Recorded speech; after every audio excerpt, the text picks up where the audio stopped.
विषय गणित, घटक क्रमिका श्रेणी. प्रश्नोत्तरे. प्रश्न पहिला. सभागृहाच्या पहिल्या रांगेत 20, दुसऱ्या रांगेत 24 व तिसऱ्या रांगेत 28 खुर्च्या आहेत. सभागृहात एकूण 40 रांगा आहेत, तर 28व्या रांगेत एकूण किती खुर्च्या असतील?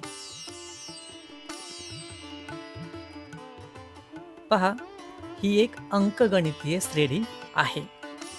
एपी पहिल्या रांगेमध्ये 20 म्हणजे ए बरोबर 20, दुसऱ्या रांगेत 24 म्हणजे बी बरोबर 24 आणि तिसऱ्या रांगेत 28 म्हणजे सी बरोबर 28.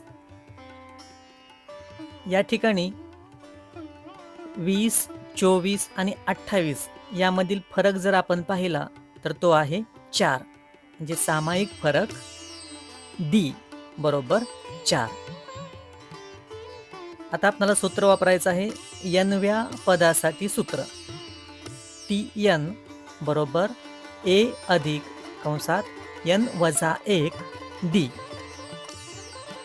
आपल्याला 28व्या रांगेतील खुर्च्या काढायच्या आहेत, म्हणून T28 बरोबर 20 अधिक कंसात 28 वजा 1 गुणिले 4 बरोबर 20 अधिक 28 मधून 1 केले 27 गुणिले 4.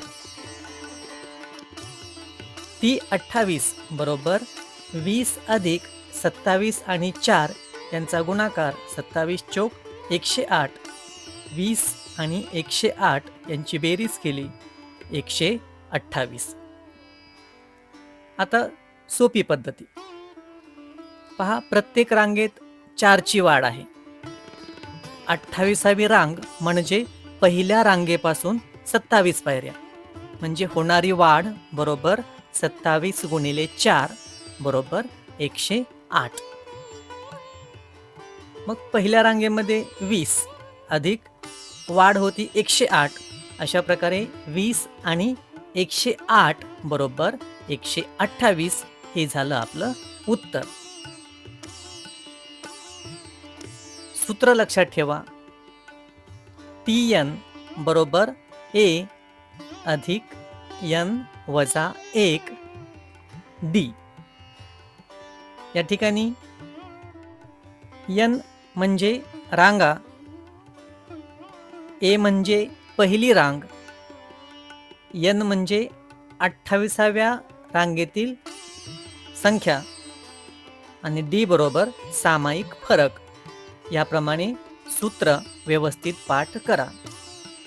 आपलं बरोबर उत्तर आहे 128, पर्याय क्रमांक 1. काय करायचं आहे आपल्याला? सुरुवातीला n-व्या पदासाठीचे सूत्र पाठ करायचं. सोप्या ट्रिकमध्ये रांगेत कितीची वाढ झाली? रांगेमध्ये 28वी रांग म्हणजे 27 पायऱ्या हे लक्षात ठेवायचं, म्हणजे होणारी वाढ 27 गुणिले 4 108 आणि पहिल्या रांगेतील 20 आणि झालेली वाढ 108, अशा प्रकारे 128 हे आपणास लक्षात ठेवायचे आहे. आणि महत्त्वाचे म्हणजे सूत्र सर्वांनी पाठच करा. प्रश्न दुसरा. पहिल्या रांगेत 18, दुसऱ्या रांगेत 21, तिसऱ्या रांगेत 24 याप्रमाणे खुर्च्या आहेत. सभागृहात 35 रांगा आहेत, तर एकूण खुर्च्या किती? या ठिकाणी a बरोबर 18, d बरोबर 3, n बरोबर 35 हे दिलेलं आहे. आपलं सूत्र आहे Sn बरोबर n भागिले 2 कंसात 2a अधिक कंसात n वजा 1 d. यामध्ये किमती ठेवूया.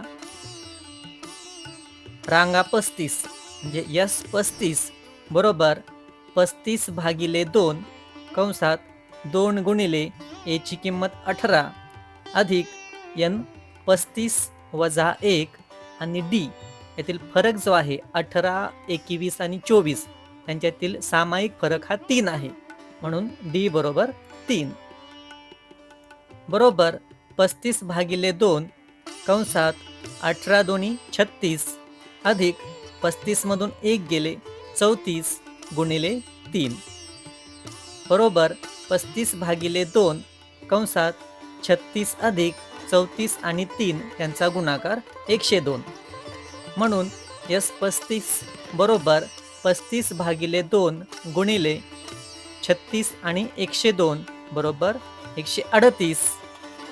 138 ला 2 ने भाग दिला, बेस आहे 12 आणि बे 9 18 म्हणजेच 35 गुणिले 69 बरोबर 2415. दुसरी पद्धती, विषम संख्येच्या रांगा असल्यास अगोदर मधली रांग बरोबर n अधिक 1 भागिले 2 बरोबर 18वी रांग. म्हणून 18व्या रांगेतील खुर्च्या बरोबर 18 अधिक 17 गुणिले 3 बरोबर 18 अधिक 17 त्रिक 51 आणि दोघांची बेरीज केली 18 आणि 51 बरोबर 69. एकूण मधली रांग गुणिले एकूण रांगा म्हणजे मधल्या रांगेमध्ये 69 गुणिले एकूण रांगा 35 दोघांचा गुणाकार केला 2415. सूत्र SN बरोबर n भागिले 2 कंसात 2a अधिक छोट्या कंसात n वजा 1 d.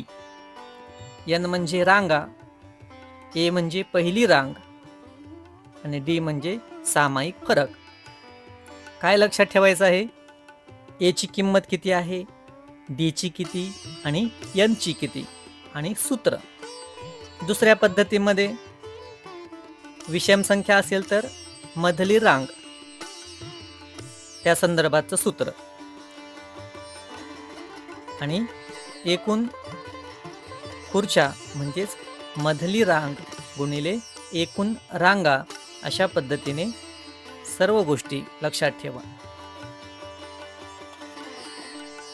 प्रश्न तिसरा, मधुराने एका महिला बचत गटात महिन्याच्या पहिल्या 3 दिवशी अनुक्रमे 30 रुपये 35 रुपये व 40 रुपये गुंतविले. तिने फेब्रुवारी 2016 या महिन्यात एकूण किती रुपये गुंतविले?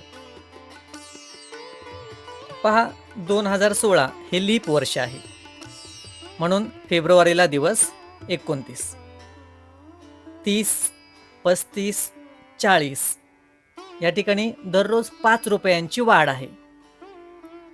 म्हणजेच a बरोबर 30, d बरोबर 5 आणि n बरोबर 29. सूत्र SN बरोबर n भागिले 2 चौकटी कंसात 2a अधिक छोट्या कंसात n वजा 1 d. या ठिकाणी n म्हणजेच 29. 29 भागिले 2 चौकटी कंसात 2 गुणिले 30 a ची किंमत 30 अधिक 29 वजा 1 आणि d ची किंमत 5 अशा प्रमाणे सूत्रात किमती ठेवल्या.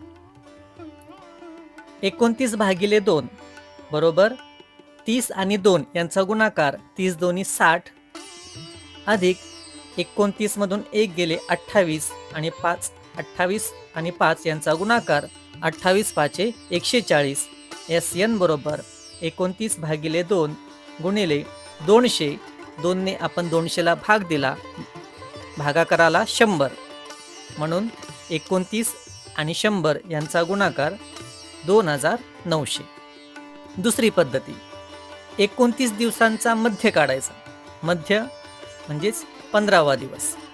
15व्या दिवसाची गुंतवणूक म्हणजे 30 अधिक 14 गुणिले 5 बरोबर 30 अधिक 14 पाचे 70.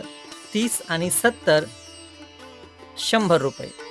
एकूण रक्कम काढायची आहे म्हणजे एकूण रक्कम बरोबर मध्य गुणिले एकूण दिवस. मध्य 100 आणि एकूण दिवस 29 दोघांचा गुणाकार केला 2900. महत्वाचं सूत्र आहे पहा, SN बरोबर n भागिले 2 चौकटी कंसात 2a अधिक n वजा 1d हे पाठच करून ठेवा. काय काय लक्षात ठेवायचं आहे? लीप वर्ष. लीप वर्ष असेल तर 29 दिवस. सामायिक फरक d बरोबर 5.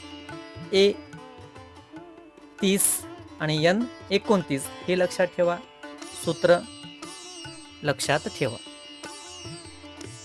आणि त्यानंतर दुसऱ्या पद्धतीमध्ये 29 दिवसांचा मध्य 15 दिवस, त्याची गुंतवणूक, एकूण गुंतवणूक, सूत्र मध्य दिवस गुणिले एकूण दिवस, हे सर्व व्यवस्थितपणे अभ्यास करा. धन्यवाद.